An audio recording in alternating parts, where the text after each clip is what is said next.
Nay, kamusta ka na? Ako? Anak, lagi mong tatandaan ang mga pangaral ni nanay sa'yo.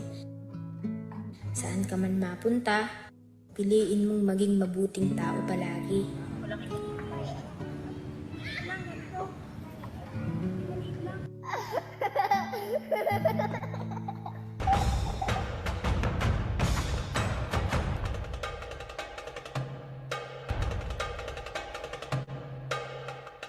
Hoy! Anong ginagawa mo dyan?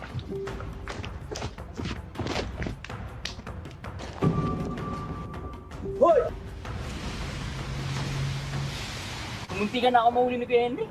Ang bilis ng mata niya. Nakita niya tayo agad umakit sa bakod. Paano ba naman kasi? Hindi ka pa sanay sa ganitong gawain.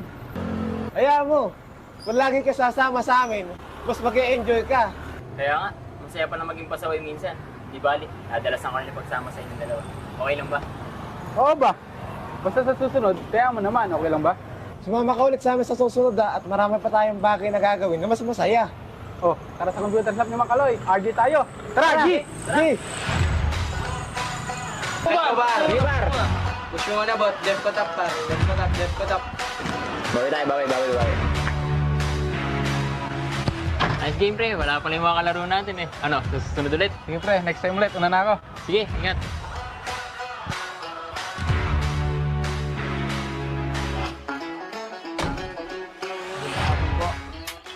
Mano po, Nay. Mano po, Tay. Oh, nak. Ba't parang nauna yata akong umuwi sa'yo? Saan ka galing? Oo nga, late ka na. Di ka man nag-text. Yung ininit mong merienda natin, malamig na. Nay, Tay, pasensya na po. May kinailangan lang pong tapusin sa school. Biglaan po kasi may pinuntahan yung teacher namin. Kaya nagpagawa na lang po siya ng seatwork. Hindi ko po kasi natapos agad. Pasensya na po. Sige, magbihis ka na. Tapos tulungan mo akong magluto, na. Oo, anak. Kahit gano'n ka pa ka-busy, huwag mo kalimutang magsabi sa amin, ha? Alam mo naman yung nanay mo, nag-aalala lang sa'yo. Naintindihan mo ba ako? Opo, Tay, pasensya na po. Hindi na Sige. po mauulit. Sige, tanga na.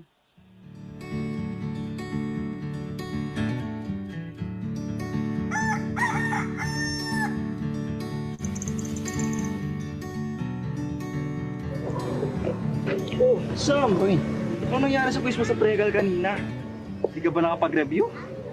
Hindi eh. Nakatulog kasi ako kagabi. Tapos yung ulo ko masakit pa.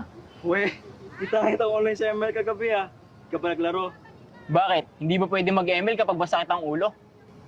Hindi naman sa ganon. Pero, alam mo, lately nakakapanibago ka. Ewan, basta, nung nakasama mo si Francis at Jojo, iba ka na. Alam mo, Mark, kung wala kang magandang sasabihin, huwag ka na lang magsalita. Sam, Nakakasira ka ng araw eh. Bagsak na nga yung tao sa quiz, tapos paulit-ulit mo bang sasabihin? Eh, ano naman sa'yo kung kaibigan ko si Francis at Jojo? Ikaw lang ba pwede kong maging kaibigan? that's not my point, Sam. I'm just worried about what's happening to you lately. Madalas, late ka na pumapasok sa klase at di ka na active. Oh, yung org natin, papabayaan mo na. Pwede ba? Layuan mo na lang ako. I don't need someone who only sees what's wrong with me. Kung ayaw mo maging masaya, and enjoy my life. Oo. Ano ba nangyayari sa'yo? Ba't ba kayo nag-aaway? Wala kuya, RJ, nag-uusap lang po kami. Sige po, una na po ako. Sige, mama. Ba't nangyayari sa inyo? Wala, kuya. Inakuha pala akong letter mula sa school. Pinapatawag sila nanay at tatay. Huli daw kayo nagkakating kahapon. Sabi ka nga, may problema ka ba? Wala, kuya. Gusto ko lang gawin yun. Can I be bad sometimes? Alam mo, Sam, akala ko lumalaki ka na ng tama. Binibigo mo ata ako eh. Di mo ba naalala yung mga paalala sa atin nila nanay at tatay? I'm sorry, kuya. I promise not to do it again. Pero sana, huwag malaman ni nanay at tatay. Papapagalitan ako nun sigurado. Sige, hayaan mo na yan. Hindi ko na ipapaalam sa kanila. Basta ipangako mo sa akin, hindi mo na uulitin yun ha. Opo, kuya. Sige, tayo. Nay, lalabas lang po sana kami ng mga kaibigan ko. Gigimik lang po. Sino mga kaibigan? Sila Mark? Hindi po, iba po yung mga kaibigan ko na makakasama ko. Saan mo kayo gigimik? Hindi ko po alam. Hingi po sana ako ng pera. Kahit mga 500 lang po. 500? Wala tayong pera ngayon eh. Ano ba naman yan, Nay? Ngayon na nga lang ako hihingi ng pabor, di niyo pa ako mapagbigyan. Aba, Samuel, bakit ganyan nga sumagat sa nanay mo? Ha? Hindi mo ba narinig? Wala tayong pera. Bumili siya ng gamot. At saka ano yung inuuna mo? Yung gimmick-gimmick na yan, ha? Palagi na lang bang ganito? Na hindi ko magagawa yung mga bagay na gusto ko? Bakit nag-anak pa kayo?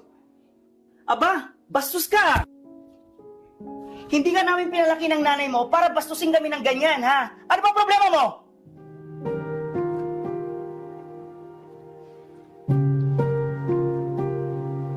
Nakakainis.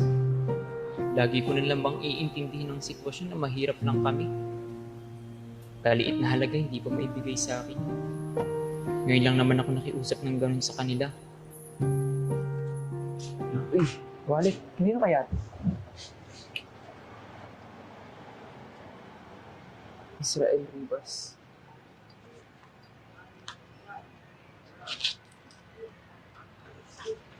Sakto makasama ako sa gimmick namin next week. Hoy, bata! Bakit na sa'yo wallet mo to? Bo! Kaninong wallet yan, ha? Hindi ko po alam sinasabi ninyo. Huwag ka na magmagmaangan pa. Tara, Hindi po ako magnanakaw. Hindi po ako magnanakaw. San Peralta, makakalaya ka na.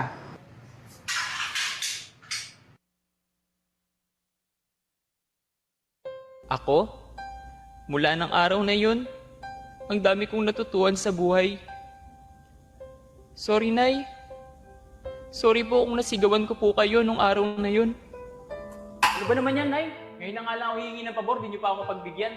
Sorry po kung naging matigas ang ulo ko.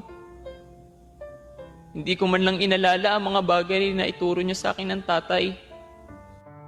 Saan ka man mapunta, piliin mong maging mabuting tao palagi.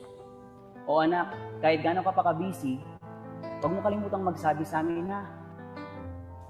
Alam ko po, hindi ako dapat nakikiayon sa kalayawan ng sanlibutan. Aral ng Diyos na dalisay ang palaging panghawakan.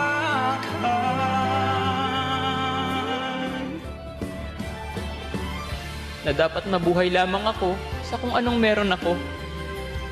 Hindi dapat ako mainggit sa mga bagay na meron yung iba. Kasi ayaw ng Diyos iyon. Lalong-lalo na huwag na huwag iimbutin ang mga pagmamay-ari ng iba.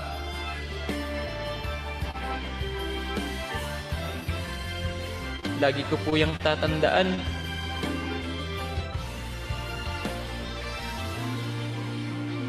Saan ka man mapunta, piliin mong maging mabuting tao palagi.